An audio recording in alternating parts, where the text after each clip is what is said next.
بسم اللہ الرحمن الرحیم۔ السلام علیکم۔ آج کے اس ولاگ میں ہم بات کریں گے گنڈا پور کی گرفتاری کے حوالے سے۔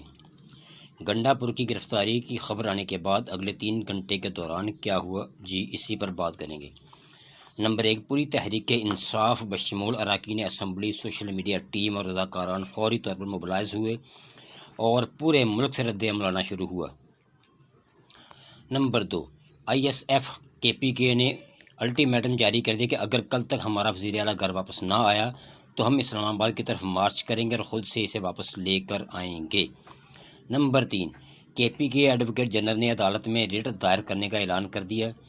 نمبر 4، KPK کے اراکین اسمبلی نے بیانات دیے کہ ہم یہ بدماشی نہیں کرنے دیں گے۔ نمبر 5، خیبر پختونخوا کے عوام نے سوشل میڈیا پر ویڈیوز جاری کرنا شروع کی کہ ہمارا وزیر اعلیٰ آزاد نہ کیا تو ہم بھی کسی کو نہیں چھوڑیں گے۔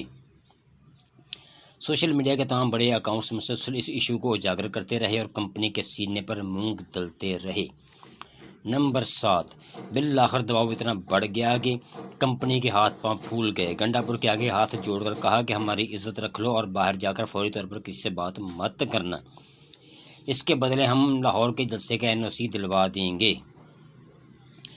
گنڈا پور نے فوری حامی تو نہیں بھری، چپ چاپ واپس پشاور آ گیا، لیکن جس گاڑی میں وہ سفر کر رہا تھا سارے راستے اس گاڑی سے بلند آواز میں کہہ کہوں کی آوازیں آ رہی تھیں۔ کل کا ایڈونچر اسٹیبلشمنٹ کو بہت بھاری پڑا ہے۔ تحریک انصاف کی فری میں نیٹ پریکٹس کروا دی۔ گنڈا پور کی اتھارٹی اسٹیبلش ہو گئی۔ تحریک انصاف کے طلبہ ونگ والوں کا حوصلہ بھی بڑھ گیا۔ اب کمپنی اس شخص کو ڈھونڈ رہی ہے جس نے سب کرنے کا مشورہ دیا تھا۔